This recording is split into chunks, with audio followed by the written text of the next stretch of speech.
that this decision just didn't happen one evening over an hour and a half of looking at this study. We look at what you saw tonight. The board looks at many, many statistics over a long period of time. And we always found ways to ensure that the suite of services that were offered to this community included obstetrics. It was that important to us. So as we went through the process of analyzing this, there was a great deal of discussion. The reason there was a great deal of discussion because some of us were born in that hospital. I was born in this hospital. So we have a connection. It's more than just numbers. We have an emotional attachment to this place. Every single board member that sits on that board has the community's best interests at heart. So when we went through this analysis, there was passionate, sometimes contentious debate that took place, which is what you want to have on a board of directors. You want to have points of view that are heard and are maybe contrary to what is being projected. But the one thing that our board of directors does know is that we have a responsibility to this community. And the responsibility is bigger than just one particular department. We had to ensure that this hospital was here, stayed here, was sustainable. Because if we don't have this hospital, there's a lot of not very good things that will happen. But here's something that you have to keep in mind. This term fiduciary responsibility always comes up. Our board of directors recognize that. They understand the importance of it. They take it very, very seriously. Because if our board of directors didn't make this decision, someone else would have made it for us. And the decision may not have been nearly as, I'll use the word, comfortable as this one is. By the number of people in this room, I understand that it's not comfortable. But I can't emphasize enough that every single one of our board members did not want to do this. But to show you the incredible amount of compassion and responsibility that they have, the motion was passed unanimously. There was no hesitation at that boardroom that night. But we did spend a lot of time. Now, I don't want to spend any more time. I don't have a formal presentation. But the one thing that needs to be understood is that this board has been ensuring that this obstetrics unit stayed in this town, stayed in this hospital for more than just the last couple of years. We have found ways to do it. Our chief nursing executive, Cheryl Dieter, shared with the board not too long ago that they took field trips to other hospitals to show the nurses how we could integrate obstetrics with other units and take advantage of some integration that we needed to do. So those kinds of things happened. Those kinds of things ensured that at least we got to this point. When I saw the number of cars in the parking lot tonight, I thought, well, this is a good thing. This community really does care. So, we have done our job. We have done the fiduciary responsibility that we had. We have undertaken it, and we have done it properly. It is now up to the LHIN now to listen to you after they've now listened to Terry and I have to tell you another thing about our CEO. This man has spent countless hours. He talks to everyone in our hospital.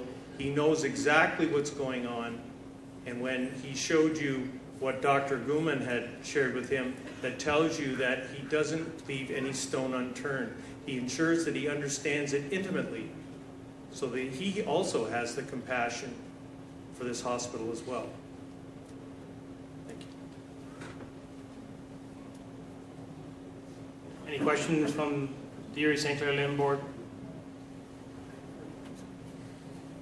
Joseph? Yes, My approach when dealing with such a complex issue is to see what has happened elsewhere. Have you looked at similar cases across the province and to see how they might have managed it? Sure. I mean, this project's been going on since April, and with the cooperation of the LHIN, Ralph has participated on a steering committee, and we're very grateful for his knowledge. The Hay Group also looked at other similar hospitals in the same type of situation as our own. So it wasn't done in isolation. So you did do due diligence then? Yes, sir. Any other questions? Yes, Barb? I appreciate that this must have been a very difficult decision for your board and for the community. I'm just wondering, in terms of, you mentioned the Hay Group report was the basis for the part of this decision. What other methods did you use in terms of coming to this decision? Were there any stakeholder meetings or discussions with the community before this? We had engagement with the community. Hang on. We had engagement with the community. We had engagement out to the community. Okay. When the news came out that this was being considered, once the board received the report on September 30th and they made the decision on October 22nd, I met with the faith-based community, 16 members of the faith-based community in the hospital, and walked them through the recommendations that was happening. Okay? But the board needed to be able to make an independent, unemotional decision given the financial situation and challenges we were facing. And just to follow up, in terms of some of the, have you talked about some of the strategies to take care of patients at your hospital that won't be going to Windsor Regional? That's ongoing now. We've had some conversations with Windsor Regional. They will continue next week. Thank you very much. Any other questions from board members? I have one. You mentioned you checked with other hospitals throughout the province of comparable size, I assume, and environment. What kind of information did you get from those? So not every hospital is making the same decision. They have different demographic profiles that they are addressing. Given the change that we're facing, the choice and the knowledge that we extracted from these different entities, we thought, given the funding that we have, the necessity to spend those dollars correctly and wisely, we move forward with the recommendations from the consultants. Okay, any other questions from board members? Terry and John, thank you very much. Next, we have Rick Nichols, MPP from Chatham, Kent, Essex. Rick?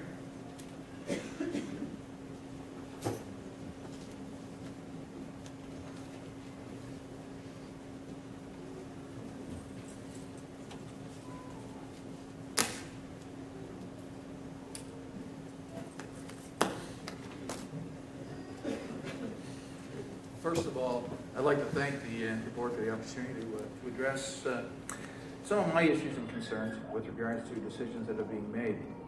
But I would also, as I look, at this audience, I'm very pleased to see the turnout of people here. I want to say, first of all, that I have a very positive working relationship with our Erie St. Clair LHIN, but I also have a very positive working relationship with the Leamington District Memorial Hospital and the management staff there, as well as I've had an opportunity to spend some time in the emergency department, not as a patient, but observing. And I'm very impressed with what they do. And I realize, too, you must understand this, that the number one expenditure in the Ontario government is health and long-term care. And for that reason alone, there have been some restraints and cutbacks, which I don't fully agree with. However, those aren't my decisions to make.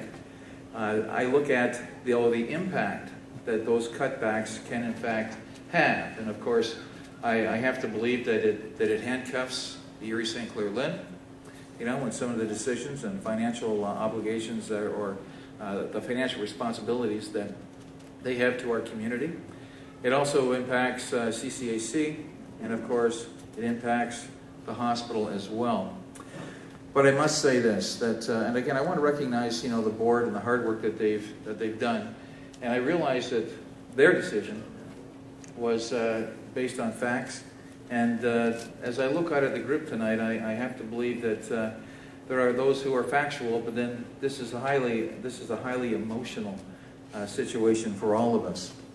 And so I do recognize the hard work and the effort and the tough, gut-wrenching decision that they've had to have. But here's my thoughts. First of all, this is my community as well. And I know that small communities thrive when they have a hospital that is healthy and that is also providing the needed services that the community needs. Now, sometimes we can just look at the hard, cold facts, and that is what I believe the Hay Group have presented to the board. But I say, okay, those are the facts. But maybe, just maybe, because I know that this hospital has worked very, very hard over the last number of years because of some of the financial constraints that they've been under, to look for ways of improving their own efficiencies. Ways to say, how do we make these dollars stretch? Because we're not getting as many dollars as we would like to be getting. We don't want to see people lose their jobs. We don't want to have to lay off people. I don't want to see that. And yet with this proposed cut of about $2 million to the hospital, the shortfall they have could mean job losses. And I don't want to see that at all. Those are good paying jobs as well. This community, friends, has been already hard hit. And I really firmly believe that, again, this is just another blow to the community if, in fact, this happens. We don't need that. So I want you to know something. I've spoken out loud and clear at the Ontario Legislature. I have addressed and challenged the Minister of Health and Long-Term Care, Erie Hoskins, to keep the OB open in Leamington.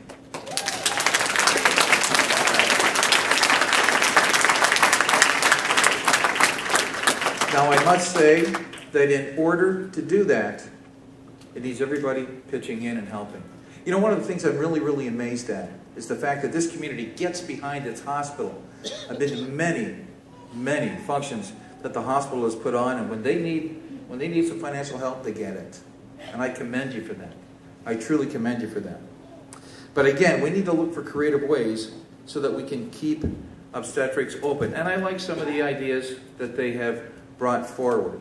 And I think their job was to, in fact, present the cold, hard facts. But now my appeal is to the LHIN. My appeal is to the Erie St. Clair LHIN. As I mentioned earlier, the board's been working very, very hard for the past 2 years to improve their efficiencies. And I believe that by eliminating the obstetrics unit at the hospital could put women in labor and their babies at risk. None of us in here want that.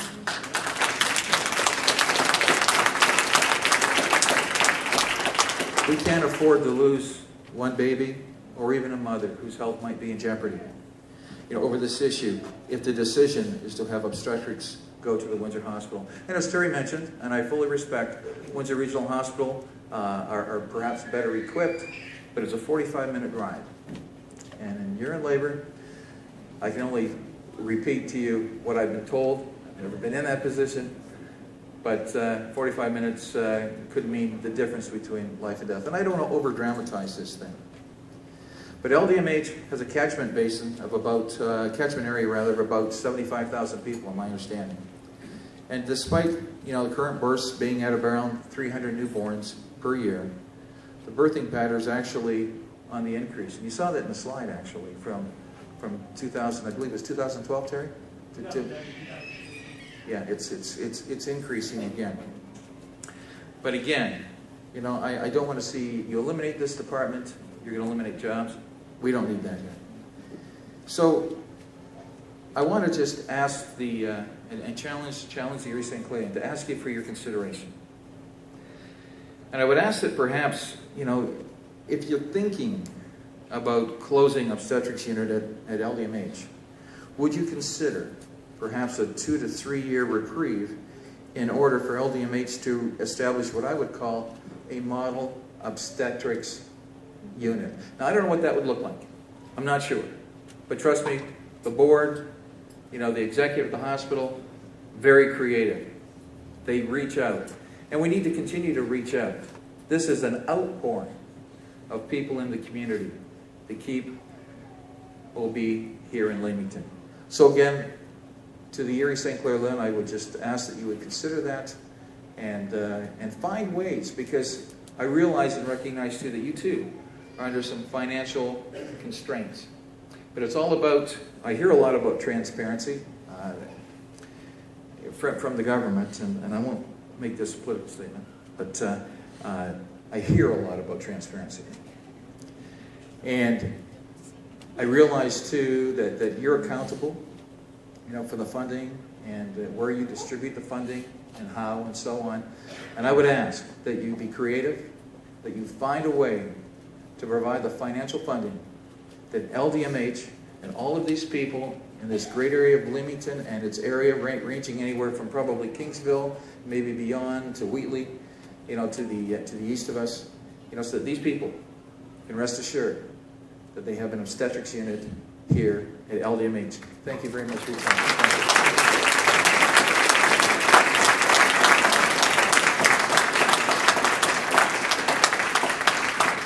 Thank you, Rick. Next, we have Lisa Gretzky, MPP for Windsor West. Okay, sure. And Taras Natashak. You're going to split their time.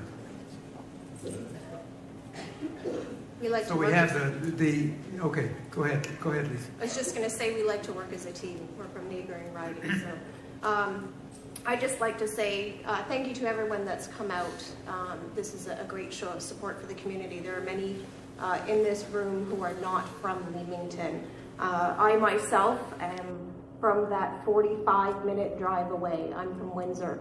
And although normally my job would be to champion for Windsor, champion for our healthcare services in our community, today I'm here for Leamington and the surrounding areas.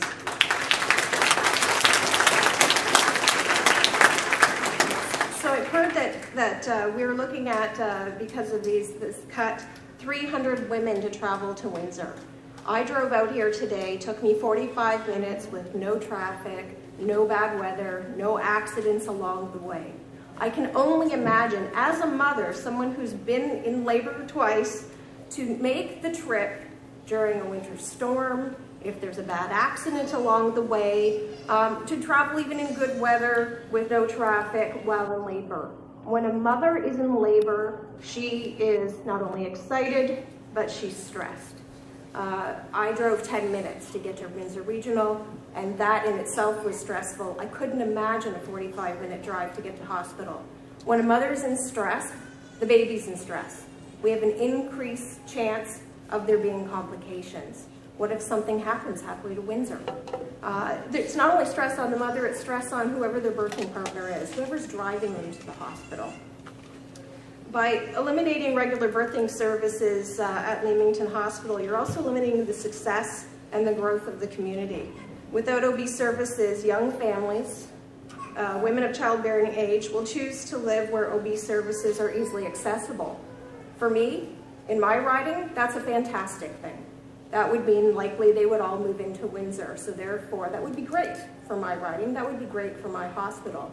It's not good for this community to be losing those people. Thank you. I was there during question period when Rick Nichols stood up and asked questions of the health minister. Our leader stood up and asked questions that day as well. And what the health minister said was basically the decision is in the hands of the LHIN. So basically the health minister has washed his hands of the problem. I'm pleased to hear that Dr. Chan now has the ability to deliver babies in Windsor. However, considering the variables, including the travel time, weather, and traffic accidents, etc., there's an increased chance of a baby being delivered in hospital in Windsor by someone other than Dr. Chan. Again, Dr. Chan could be on route to Windsor. There could be something that delays it, and now you have a mother who has formed a bond with Dr. Chan, who is now being seen by an OB they're not familiar with.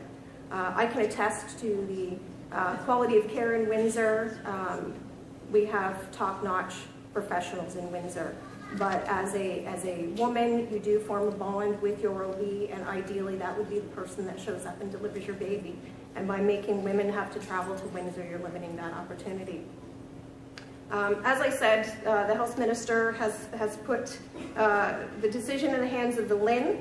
The LHIN gets funding from the government. There has been funding reductions. And what I would ask is that the LHIN hold off on making a decision and allow the area MPPs and the residents to continue to lobby the government to reverse the funding cuts and to keep the OB department open at Leamington Hospital.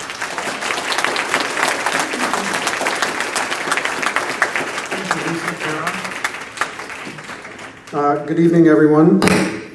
Break the mic, and thank you, members of the board and members of hospital administration. I hear the sound of babies in this room, and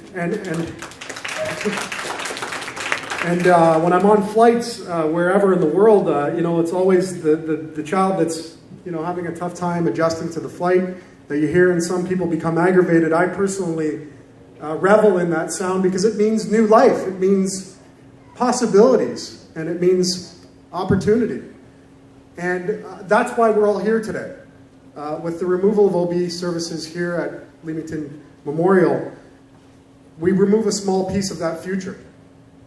It is an emotional decision. I do recognize that, and I do understand the challenges that you've been faced with as a board, and you are now faced with as the LHIN.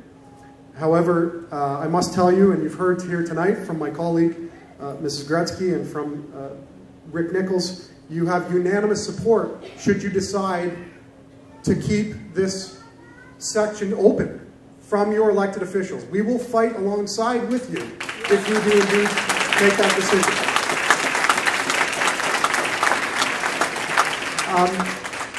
It's estimated that 42 cents of every tax dollar goes to healthcare. I believe that's an accurate statistics. I would argue, and I would submit to you as members of the board, that your decision to maintain OB services here in Leamington would not change that figure. It would still be 42 cents. We're talking, in relative numbers, a small amount throughout the overall budget. We've seen budget cutbacks, we've seen service cutbacks, we've seen, frankly, too much integration. We need more of the local health rather than the integration network.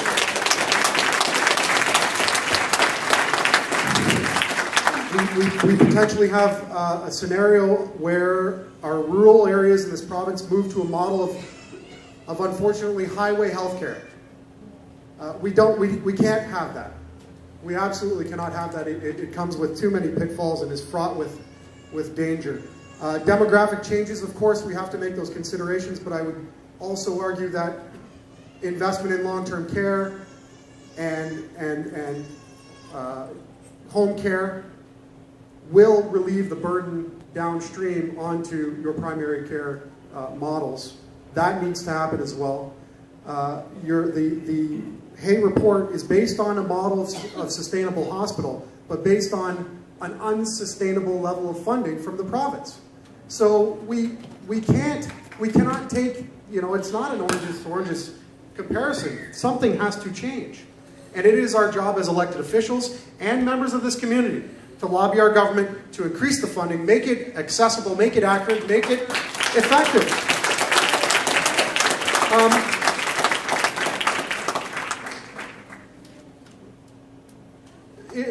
For me, for us to be here tonight, the most important thing is to hear from members of the community. I look forward to hearing each and every one of you, and I'm sure my colleagues and members of the board will stay until every last word is heard.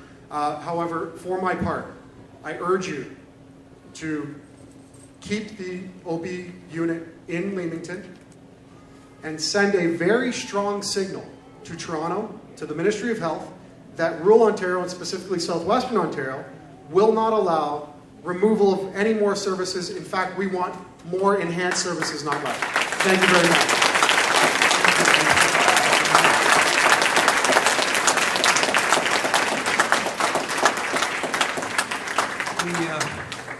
We now have the Mayor of Leamington, John Patterson, and the CAO.